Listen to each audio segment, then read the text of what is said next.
Hello दोस्तों, आज के इस वीडियो में आप सभी का फिर से स्वागत है। पिछले आपका वीडियो हमने डाला था, उसमें प्रतिस्थापन और विलोपन विधि उसमें दिया गया था, यानी कि सब्स्टिट्यूशन और एलिमिनेशन विधि को आपने पढ़ा था। उसके कुछ एग्जाम्पल और प्रश्नों को मैंने जो बताया था वो बोर्ड एग्जाम के लिए बहुत ही इंपॉर्टेंट था। आज जो आ रहा है हमारा पार्ट 2 है ना, वो भी ये भी हमारा विलोपन और प्रतिस्थापन विधि पर ही आधारित है। मैं आपको दो प्रश्न बताऊंगा, आपको इन दो प्रश्नों में आपको पता चल जाएगा कि किसमें विलोपन लगाना है, किसमें प्रतिस्थापन लगाना है। आप दोनों में स्वतंत्र हैं, आप कोई भी विधि को आप लगा सकते हैं। तो चलिए दोस्तों, स्टार्ट करते हैं इस प्रश्नों को बनाना। आप इसको स्पष्ट तरीके से प्रतिस्थापन भी लगा सकते हैं, विलोपन भी लगा सकते हैं। तो देखिए किस तरह से हम इसको हल करते हैं। आप स्वतंत्र हैं, कोई भी विधि लगा सकते हैं। तो यहाँ पर देख लीजिए कि हम इसको कैसे हल करते हैं। यहाँ पर प्रश्न पर ध्यान दीजिए। 5 वर्ष पूर्व मेरी आयु मेरे पुत्र की आयु की तिगुनी थी, ठीक है। 10 वर्ष पश्चात मेरी आयु मेरे पुत्र की आयु की दुगुनी हो जाए। मेरे व मेरे पुत्र की वर्तमान आयु ज्ञात कीजिए, ठीक है। दोनों की वर्तमान आयु आपको ज्ञात करना है। तो सबसे पहले आप प्रश्न में देखते ही आपको पता चल रहा है कि इसकी वर्तमान आयु तो आपको पता ही नहीं है। तो आप क्या करते हैं, इसको सॉल्व करने के लिए ध्यान से देखिएगा इसको किस तरह से सॉल्व किया जाता है। यहां पर हम देख रहे हैं कि सबसे पहले आप मानोगे कि पिता और पुत्र दोनों की वर्तमान आयु क्या है, ठीक है। तो माना पिता की वर्तमान आयु बराबर x आप मानेंगे, ठीक है। कुछ भी संख्या मान सकते हो, कुछ भी चर मान सकते हो। उसी तरह से पुत्र की वर्तमान आयु आप मान सकते हैं y, ठीक है। जब आप x और y मान लिए तो अब आपको यहां पर जाना है। प्रश्न क्या बोल रहा है, 5 वर्ष पूर्व है ना, मेरी आयु मेरे पुत्र की आयु की तिगुनी थी। तो आप इसके फेर में आप समझ जाइए। इसको समझने के लिए आप क्या करेंगे, 5 वर्ष पूर्व मतलब आज से 5 वर्ष पहले, तो उसको आप कैसे डिनोट करोगे, x माइनस 5। 5 वर्ष पहले क्या हो जाएगा, x माइनस 5। और है ना, ये तो पिता की वर्तमान आयु, पिता का 5 वर्ष पहले की आयु हो गया। और 5 वर्ष पूर्व पुत्र की आयु क्या हो जाएगा, y माइनस 5, यानी कि y से 5 वर्ष पीछे, तो y माइनस 5 डालते हैं। तो यहां पर आप उसी चीज को लिख लीजिए। तो 5 वर्ष पहले पिता की आयु क्या हो जाएगा, x माइनस 5, क्योंकि ये 5 वर्ष पहले है तो माइनस 5 इसमें इसके साथ लगेगा। उसी तरह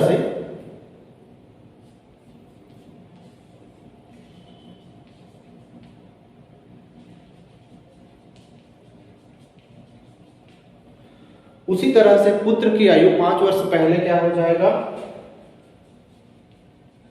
y माइनस 5 हो जाएगा।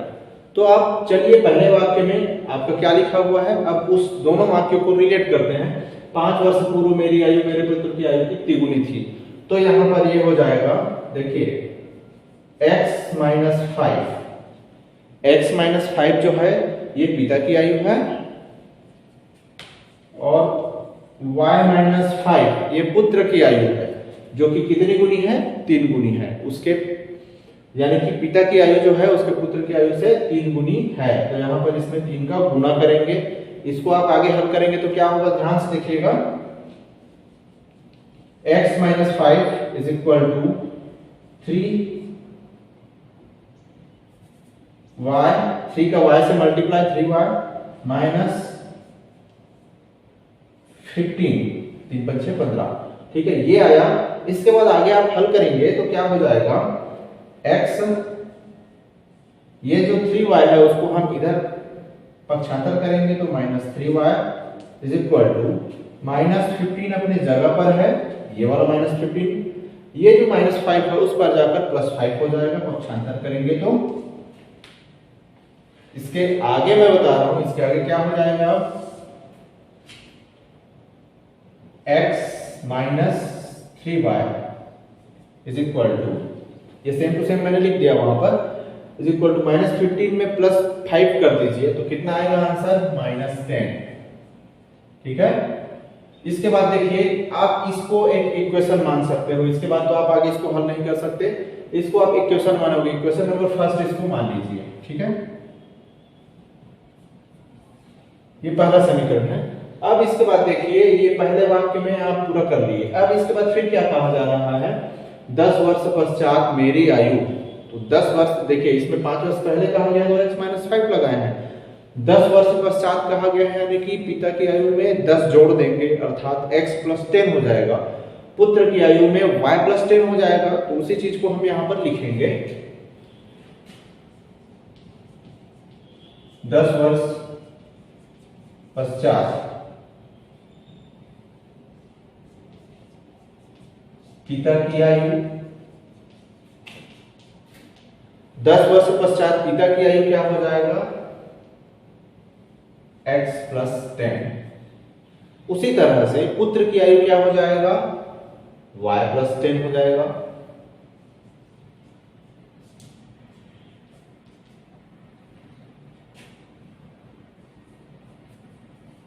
उसी तरह से पुत्र की आयु क्या हो जाएगा, y + 10 हो जाएगा।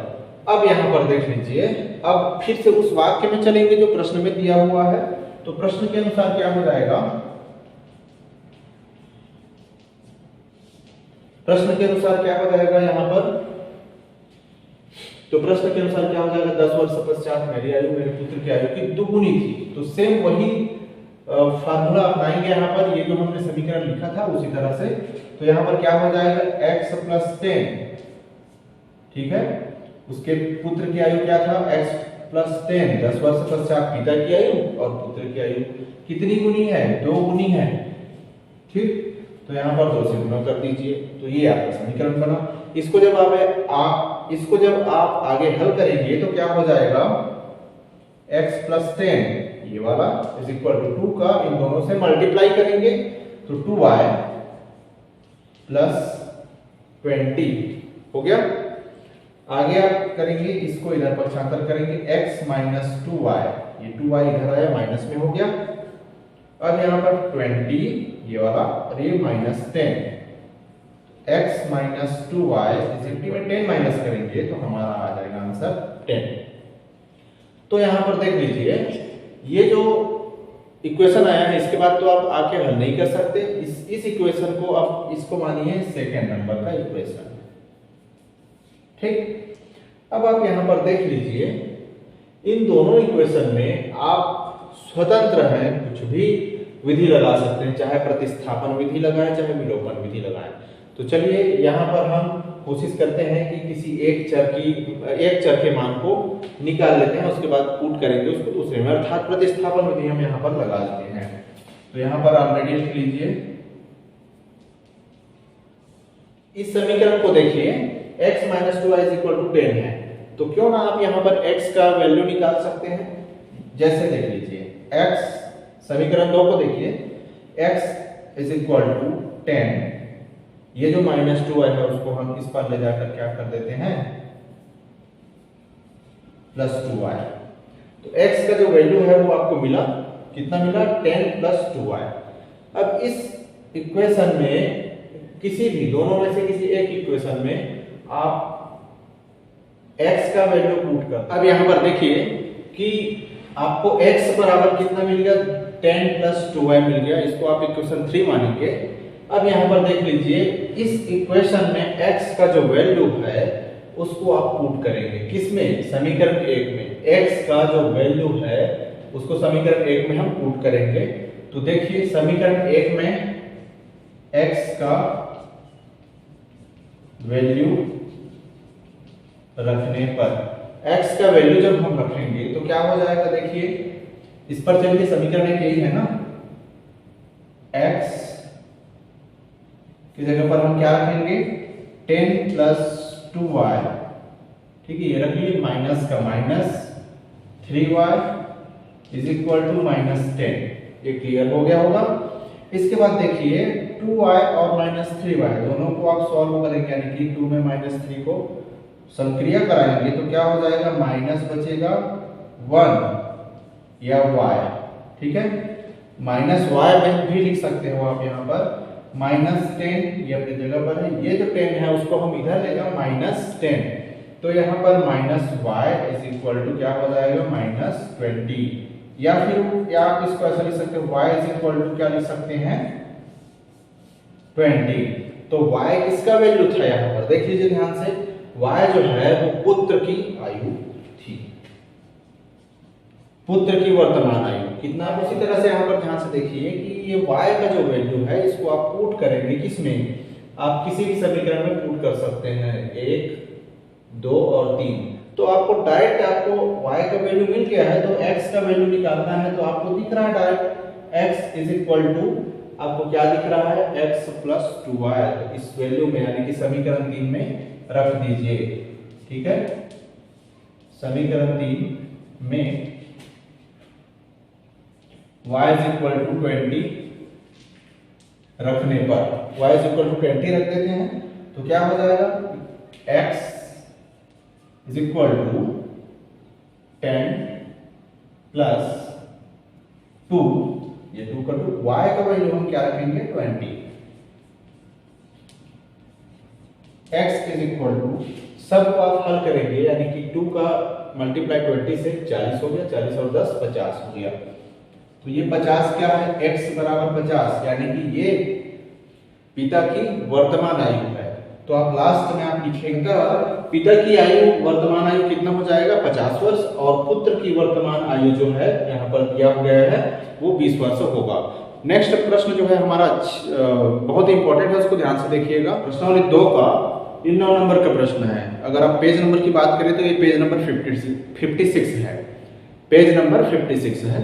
तो यहाँ पर हम इसको कैसे हल करते हैं देख लीजिए। प्रश्न क्या कहता है, दो संख्याओं का अंतर 14 है तथा उनके वर्गों का अंतर कितना है, 448 है। तो हमें संख्याएं ज्ञात करना है।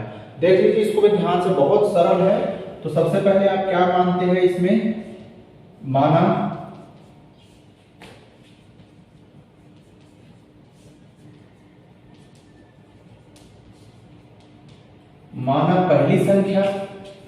पहली संख्या आप मानेंगे x, ठीक है, और दूसरी संख्या आप मान लेंगे y।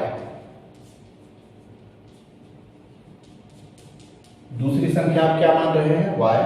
तो यहां पर देख लीजिए पहला प्रश्न के अनुसार, यानी कि प्रश्न के अनुसार क्या है, दो संख्याओं का अंतर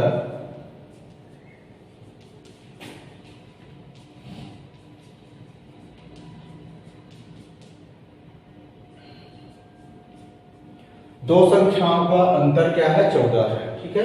तो आप इन्हीं को लिख लीजिए, यानी कि x plus y, sorry x, तो इसको क्या लिख देंगे आप, x minus y is equal to क्या लिख देंगे, 14, यानी कि 14, ठीक है।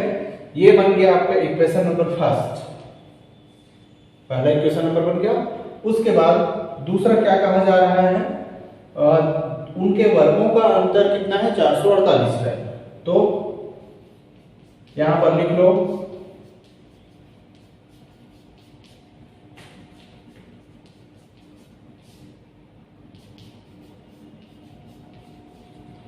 उनके वर्गों का अंतर कितना है, 448। तो इनके वर्गों का, संख्याओं के वर्गों का ना, तो x का वर्ग और y का वर्ग, इनके बीच में अंतर बराबर कितना होगा, 448, ठीक है। इसको आप मानेंगे, देखिए ये है समीकरण फर्स्ट माने हैं, आप इसको हल कर सकते हो। क्वेश्चन में वहां पर हिंट के रूप में आपको दे दिया गया है, और वो हिंट क्या है देख लीजिए, x square minus y square is equal to होता है x plus y x minus y. ये आपको हिंट दिया गया है, और ये सूत्र फार्मूला भी होता है। तो यहां पर देख लीजिए, इसको आप आगे हल इस तरह से कर सकते हैं, ये x square minus y square, ठीक है, इसके जगह पर हम क्या लिखेंगे, 448, यानी कि 448 लिखेंगे, जो कि यहां पर इसमें दिया हुआ है, ठीक है। और इस फार्मूले में, ठीक है, ये जो सूत्र दिया हुआ है ना, उसी को हम यहां पर लिख रहे हैं, x square minus y square is equal to x plus y x minus y, ठीक। अब इसमें आप इन दोनों के वैल्यू को रख दीजिए, कैसे कैसे वैल्यू आया है देख लीजिए ध्यान से। x माइनस वाई यानी कि 14 रखेंगे, यानी कि x माइनस वाई की जगह हम क्या रखेंगे, 14, और दूसरे में x square minus y square है, वहां पर क्या रखेंगे, 448, 448। तो चलिए मान रखना चालू करते हैं। इसके जगह पर हम क्या रखेंगे 448 is equal to x plus y का मान यहाँ पर नहीं दिया है तो हम सेम टू सेम लिख लेंगे x plus y. x minus y का वैल्यू क्या है? x माइनस वाई का वैल्यू है 14, तो आप यहाँ पर 14 लिख देंगे। यहाँ पर इस कोशिश करेंगे कि x minus y is equal to 14 के जैसा आए, मतलब हमारा उद्देश्य ये है कि इक्वेशन फर्स्ट मिल गया, इक्वेशन सेकंड भी हमको लाने का कोशिश करेंगे। तो यहाँ पर क्या हो जाएगा x प्लस वाई, ये अपने जगह पर है। इस 14 को हम इधर ट्रांसफर करेंगे तो ये हो जाएगा 448 अपॉन 14, यानी कि 448 को 14 से हमको भाग देना है। 448 को 14 से जब हम भाग देते हैं तो हमें कितना आंसर मिलता है? 14 कम 14, 14 तिया 42 है ना, और इसमें कितना बच गया 2, तो 14 दूनी 28, अर्थात इसका जो आंसर है वो 32 आया। x plus y is equal to 32, ठीक है। या फिर हम इसको ऐसा भी लिख सकते हैं इस समीकरण के जैसा, x plus y is equal to 32। इसको आप क्या मानेंगे? Equation number second. इसको क्या मान रहे हैं? x plus y is equal to 32 को इक्वेशन नंबर सेकेंड मान रहे हैं। अब यहाँ पर देख लीजिए, आप समीकरण 1 और 2 दोनों को देखिए ध्यान से, x minus y x plus y. यहाँ पर आप एक संक्रिया कर सकते हैं। कैसे? चाहे आप इन दोनों समीकरण को जोड़े या घटाएं। तो मैंने विलोपन और प्रतिस्थापन विधि में आपको ये परिभाषा बताया था कि विलोपन कहाँ लगाना है और प्रतिस्थापन कहाँ लगाना है। जो सरल हो उसको आप लगा सकते हैं। तो यहाँ पर देख रहे हैं, इन दोनों को अगर आप जोड़ते हैं तो किसी एक चर को आप गायब कर सकते हैं, विलोपित कर सकते हैं। इसीलिए हम यहाँ पर विलोपन विधि का यूज करते हैं, ठीक है।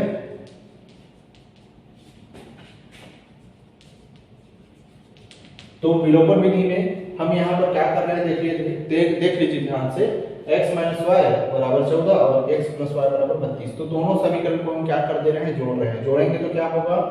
माइनस वाई और प्लस वाई कैंसिल हो जाएगा, x का वैल्यू आपको मिलेगा 1 प्लस 2, यानी कि इक्वेशन फर्स्ट और इक्वेशन 2 दोनों को ऐड कर रहे हैं।